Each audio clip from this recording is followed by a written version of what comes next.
Right now, please welcome to the show our good friend Tom Basile, author of Let That Sink In and Tough Sell, which I'm going to ask Mr. Basile about because the foreword of that book was written by Ambassador John Bolton, who's not on my Christmas card list right now. Please welcome to the show, Tom Basile. Hey, Tom, how are you? It's good to see you. I'm great. I am terrific. You know, there was just a news flash from CNN. Joy Behar has COVID-19, and she's claiming that Donald Trump gave it to her. Yes. What is she wearing sunglasses for anyway? Like, what's that about? Does she have more work done? I don't know. She uses a coupon when she gets that work done. Anyway, it looks like she was going how you guys been? Going to the Liberace Museum or something. We're good.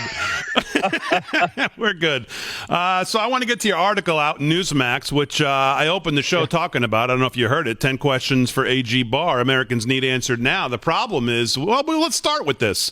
The problem is, as you well know, that if those questions are going to get asked, unless you're going to storm in the meeting and ask them, there's only half the room that's going to have any interest in asking those kinds of questions, don't you think? Well, absolutely. If anybody's going to ask those questions, it's going to be the Republicans. But I really don't have a lot of confidence in the Congress really asking a lot of those questions anyway.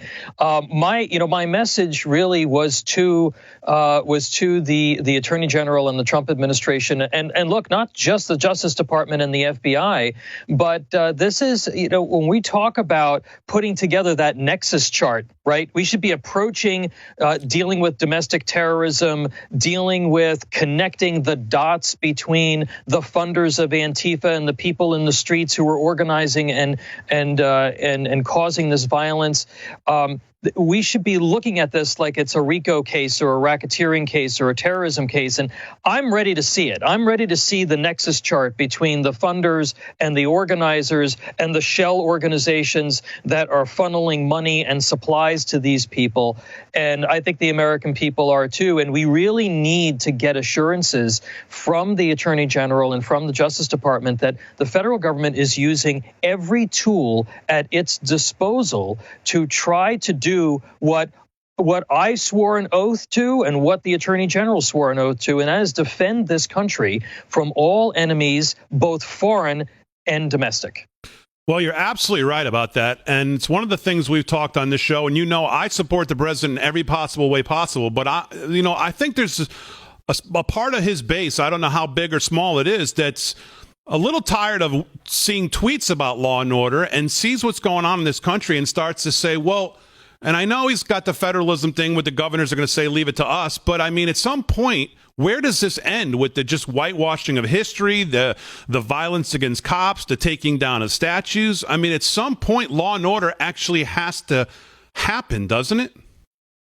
Yeah, well, and that was the reason why I wrote the column, because the only way to do this is to leverage, those resources from the federal government, from the CIA, from the Director of National Intelligence Office, from Homeland Security. And you have organizations that are guilty of incitement. They are guilty of misrepresentation. They are guilty of fraud. That are operating with impunity within our borders. The Attorney General himself has also said on more than one occasion that there are foreign actors that are also involved in stirring the pot and trying to cause violence and discord in this country. We need to know who these people are, especially as we are going into an election where the integrity of that election system can very easily be threatened. And it's very important for people to realize that throughout the course of history, radical groups, whether it's the Nazis or the Bolsheviks, they have always either created chaos or leveraged a chaotic situation in order to try to advance their authoritarian agenda. And I think that's really what we're seeing here in many respects. We have a pandemic. We have a very well-organized and well-funded far left that has taken over a major political party in this country. And we've, they have used the tragedy of the Floyd killing now as an excuse to stir the pot even further to ultimately advance their agenda. And I think that's what's going on here. And the federal government, and particularly the Attorney General's office, needs to get a move on and start connecting the dots for the American people. I couldn't agree with everything you said more. And to stay on this on this topic, just when you said I don't have a lot of confidence in Congress overall with asking your questions, I'll tell you the other thing I don't have a lot of confidence. I have not seen one Republican of any significance of stature come out against what's going on with these cops down in Atlanta. I haven't seen one come out in defense of them. And here we are, Nancy Pelosi's playing games with Tim Scott's bill, which may not be perfect, but it certainly was a good place to start. There was certainly common ground that he was willing to listen to. And He said, hey, listen, let's get what we can. And if you think past that, then go to the election, and then you can add in whatever you want if you guys win, if the public wants to see that. But there was definitely common ground here. But, the Republicans are I wonder sometimes if they're just going to be too busy caving here to her on this. Meanwhile, they don't stand up at all for what's going on in Atlanta. What do you think about that? Look, I think you're right. And the reason being is because for a very long time, the Republican Party and the so-called conservative movement has allowed itself to be steamrolled over by the Soros organizations, by the higher education complex, by the tech companies, by the Twitter mob, by the Facebook mafia, by the political correct police, and by, of course, the liberal, mainstream news outlets. And they're playing a very defensive game. The only person who has stood up and said, no, not on my watch is Donald Trump. And, and I have some issues with the way that the president has handled the situations overall. But, you're not going to accuse him of keeping his opinions to himself. When he has an opinion about something, he's going to tell you. He's going to tell you where he is on it, and he's going to stand up for American values. And again, I think you pointed out, Nancy Pelosi and Chuck Schumer are not interested in a debate. No. They're not interested in making any progress on this. They want to keep as much of this alive because, one, that's what their funders are telling them that they want, so that there can be as much chaos as possible, particularly in our cities. But they want to keep this alive for the election. They want to preserve the issue for the election.